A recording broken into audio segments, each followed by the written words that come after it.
안녕하세요. 저는 미국 LA에서 살고 있는 라일리라고 합니다. 저와 남편은 아이를 갖기 위해 꽤나 오랜 시간 동안 노력해왔는데요. 노산이라 아이에게 문제가 있을 수도 있다는 염려와는 달리 저희의 사랑스러운 딸 엘라는 너무도 건강하게 태어나줬습니다.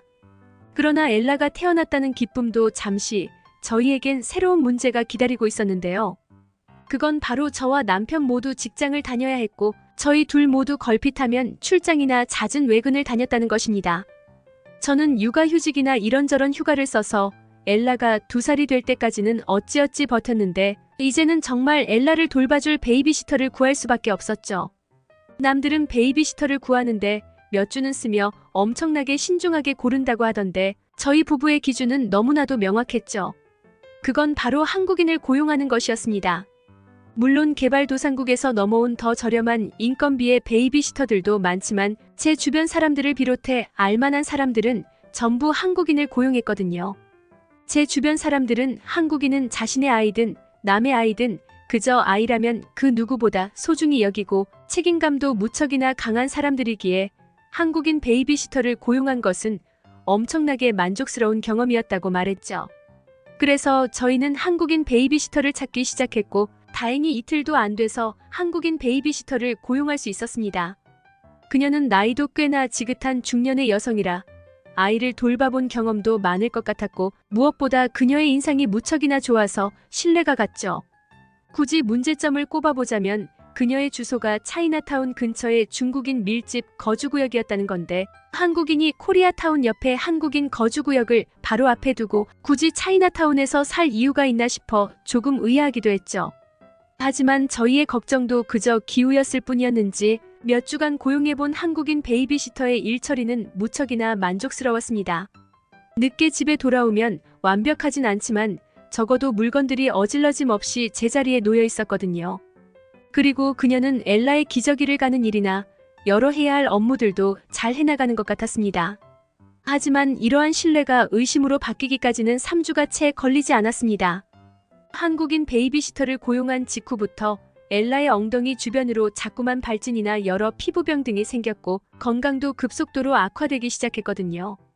저와 남편은 혹시나 해서 엘라를 위해 달아둔 아이용 CCTV를 확인해봤고 이 한국인 베이비시터의 일하는 모습을 본 저희는 정말 경악을 금치 못했습니다. 일단 그녀의 하루 일과는 하루 종일 TV를 보거나 집에 가져다둔 간식들을 축내는 것밖에 없었는데요. 돌보라는 아이는 방치해두고 음식은 어찌나 먹어대던지 그녀는 마치 절대로 손해를 보지 않으려는 듯 배부름을 참으면서도 음식을 입에 넣더군요. 그리고 그녀는 저희 부부가 퇴근할 시간이 됐을 때쯤이 돼서야 모든 일을 몰아서 처리하기 시작했는데요. 그녀가 어지른 쓰레기로 집이 난장판이 되었는데도 그저 서랍 밑이나 침대 밑 등 안 보일 만한 곳에 대충 처박아둘 뿐이었고 심지어 엘라가 기저귀에 볼일을 봤는지 엄청나게 울어대는데도 무시한 채 TV 보기만 열중했습니다. 그리고 저희 부부가 집으로 돌아올 때쯤 기저귀를 갈아줬죠. 그래서 엘라의 건강이 악화되었던 것이고 피부병의 정체도 바로 이 때문이었습니다. 이뿐만이 아니었어요. 충격적이게도 그녀는 엘라에게 밥을 먹일 때도 식을 칼로 썰다가 그대로 칼로 찍어서 엘라의 입속으로 쑤셔 넣었는데 2살짜리 어린아이가 다치면 어쩌려고 그런 미친 짓을 하는 건지 저는 베이비시터를 가만두지 않겠다며 노발대발하는 남편을 겨우 말려야 했습니다. 그렇게 저희는 모든 증거를 확보한 채 다음날 출근한 베이비시터에게 CCTV를 확보했으니 내일부터 나오지 말라고 통보했습니다. 그러나 그 한국인 베이비시터는 오히려 역정을 내더군요. 당신들 음침하게 CCTV로 나를 감시하고 있던 거야? 이거 불법인 거 알지? 당신들을 절대로 가만두지 않겠어. 말을 마친 그녀는 정체불명의 언어로 엘라에게 소리를 친 뒤 문을 박차고 나가버렸습니다. 그녀가 정확히 무슨 말을 했는지는 알아들을 수 없었으나 적어도 그녀가 어린 엘라에게 저주를 퍼부었다는 것쯤은 쉽게 알 수 있었죠. 한국인은 아이를 사랑하고 책임감이 넘친다고 들었는데 이건 완전히 정반대였고 저는 한국인에 대해 무척이나 실망스러운 감정을 가지게 되었습니다. 그리고 이 사실을 주변 사람들에게 알렸죠. 그러자 주변 사람들은 대체로 한국인이 그럴 리가 없다며 의아해하는 반응을 보이더군요.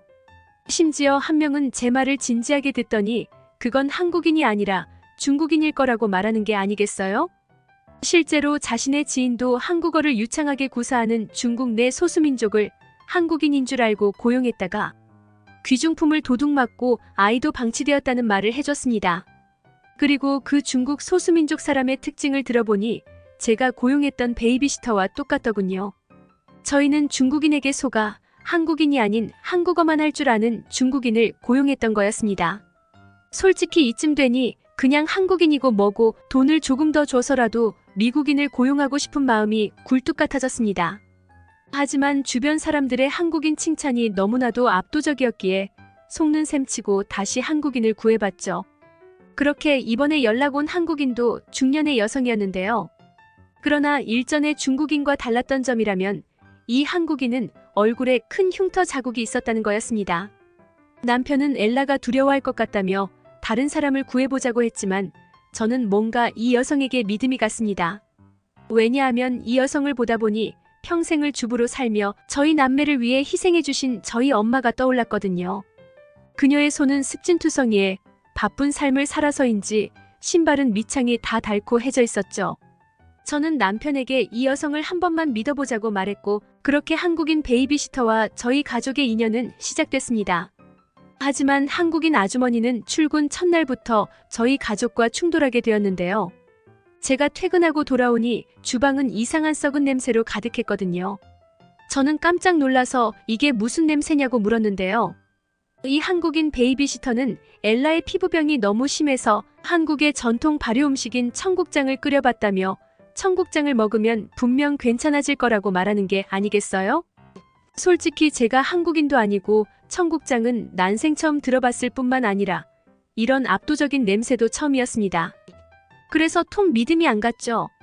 하지만 청국장 재료를 전부 자신의 사비로 부담하는 그녀의 모습에 왠지 모를 신뢰감이 가더군요.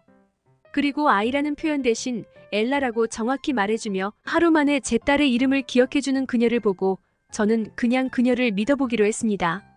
물론 남편은 아이에게 썩은 음식을 먹이는 게 말이 되냐며 아무래도 불안해서 안 되겠다고 말했는데요.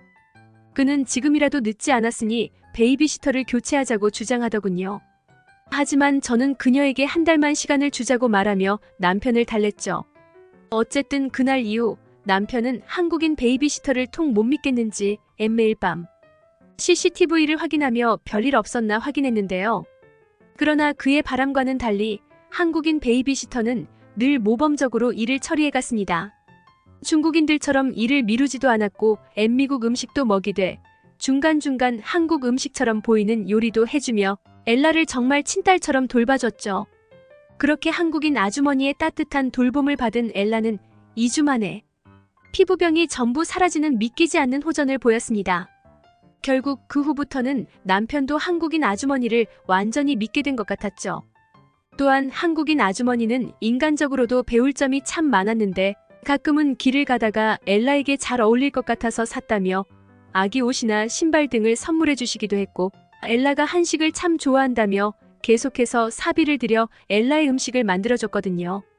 솔직히 자신의 아이한테도 이렇게까지는 안 해주는 부모들이 많을 겁니다.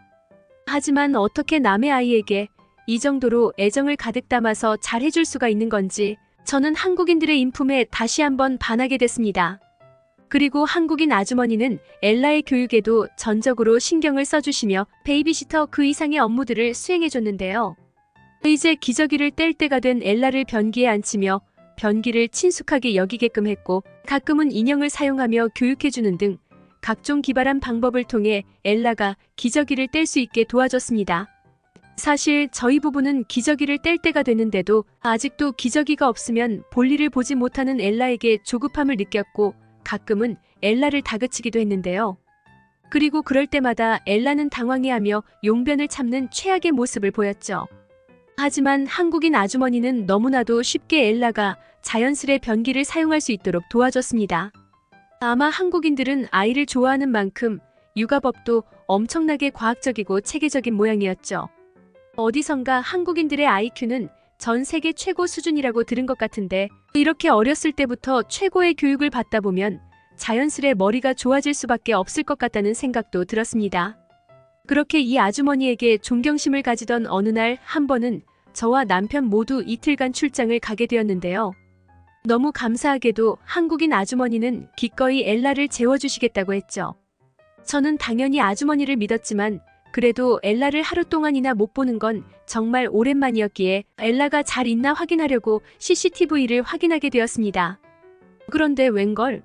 한국인 아주머니가 엘라 옆에서 같이 자고 있는 거 아니겠어요?